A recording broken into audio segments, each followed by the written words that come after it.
Hey everyone! Welcome back to my channel and today 07 out of 12 in our Class 11 Commerce Study Vlog series. Party Popper. If you've been following the series, you're doing great. And if you're new here, I'm sharing my daily study journey to stay consistent, and to help you stay motivated to flexed biceps books.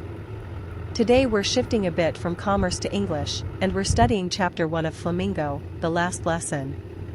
It's a short story, but trust me, it leaves a big impact. So let's quickly understand what this chapter is about. The last lesson is written by Alphonse Daudet, and it's set in a village in Alsace, during the time when the Prussians took control over the region. The story is told through the eyes of a schoolboy named Franz. Franz is like many of us, he doesn't really enjoy studying, especially grammar, grinning face with sweat. But one day, he walks into school and realizes that it's going to be his last French lesson, forever. From the next day, only German will be taught, and their own language will be banned. That's when everything changes for Franz. He suddenly feels regret for not learning French properly. The same subject he used to avoid now feels precious. That moment of realization is the heart of the story. Backhand index pointing right, the core message? We don't value things until they're about to be taken away. And here, language is shown as a symbol of identity, pride, and freedom. July 21st, 5:38 p.m., Lovey Whiteheart. Let's quickly go over the important points for your exam. White heavy checkmark. Main characters. Franz, the narrator, a student. M. Hamel, the French teacher, strict but emotional. The villagers, sitting in the classroom as a sign of respect for their language. White heavy checkmark. Themes. Importance of language and education. Patriotism and cultural identity. Regret and realization. Impact of war on common people. White heavy checkmark. Key quote to remember. When people are enslaved, as long as they hold fast to their language, it is as if they had the key to their prison. This line by M. Hamel is powerful, it shows how language keeps a nation's spirit alive. White heavy checkmark. Tone of the story, emotional, serious, nostalgic. Honestly, I found this chapter really emotional. It made me realize how lucky we are to be able to learn freely, and how important it is to respect our language, our teachers, and our time. If you're preparing for your exam, here's how I studied this chapter. First, I read it once silently. Then, I listened to an audio version while reading. I underlined all the important quotes and character moments. Lastly, I wrote a short summary in my own words, that really helps me remember. So that's it for day 07 of our study series. Graduation Cap. We're making great progress together, and I hope you found today's session helpful. If you enjoyed this video, don't forget to like, comment your favorite quote from the story, and subscribe so you don't miss day 08 tomorrow. Let's keep showing up every day, because success is built step by step, chapter by chapter. 100.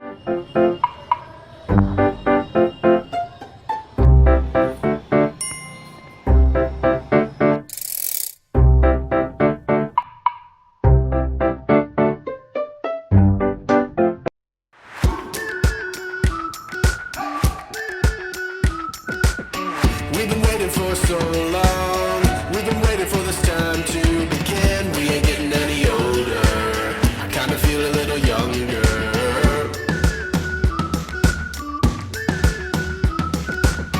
Run away and embrace the day. The sun is out, won't go.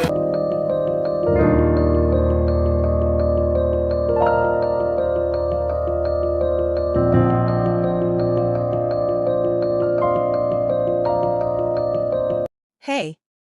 Right now I'm completely into my fine arts homework, and honestly, it's taking all my focus because I'm working on Chapter 1, the Rajasthani School of Painting.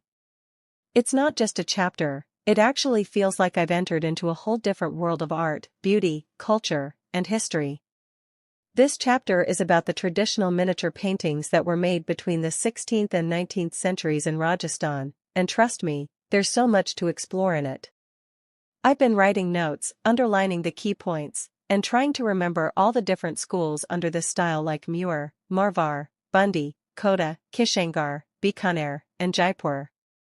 Each of these schools has its own features, painting styles, color schemes, and even different subjects they focused on. For example, Kishangar School has that super graceful painting called Bani Thani. She has such dreamy eyes and that long pointed nose, and she kind of represents ideal beauty in Rajasthani style. I just love how delicate that artwork is. Then there's Muir School, where the paintings are more vibrant and bold, and they used bright colors like red, yellow, green. Their works have a bit of folk touch, and they often showed scenes from the Ramayana and Krishna Leela. Marwar School is full of Rajasthani culture and festivals, so colorful and expressive. Bundi and Kota schools are like mini magic worlds. They showed nature, hunting scenes, animals, palaces, gardens, and even rain. Especially in Bundi, the rainy season is painted so beautifully, with clouds, lightning, peacocks, and dancing girls. I got stuck staring at one picture for 5 minutes. I'm also reading how these artists used natural colors made from minerals, vegetables, flowers, and even gold and silver.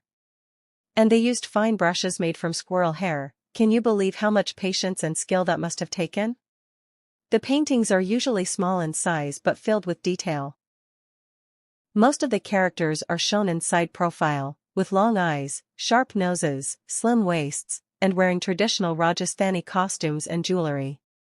I've noted how the backgrounds are also very important, filled with architecture, gardens, trees, rivers, or sometimes just a bright plain color to highlight the figures. There's also a lot about themes, which I'm learning and writing down carefully, like religious themes, Ramayana, Mahabharata, Bhagavata Purana, literary themes, Ragamala, and secular themes, royal portraits, court scenes, hunting, daily life.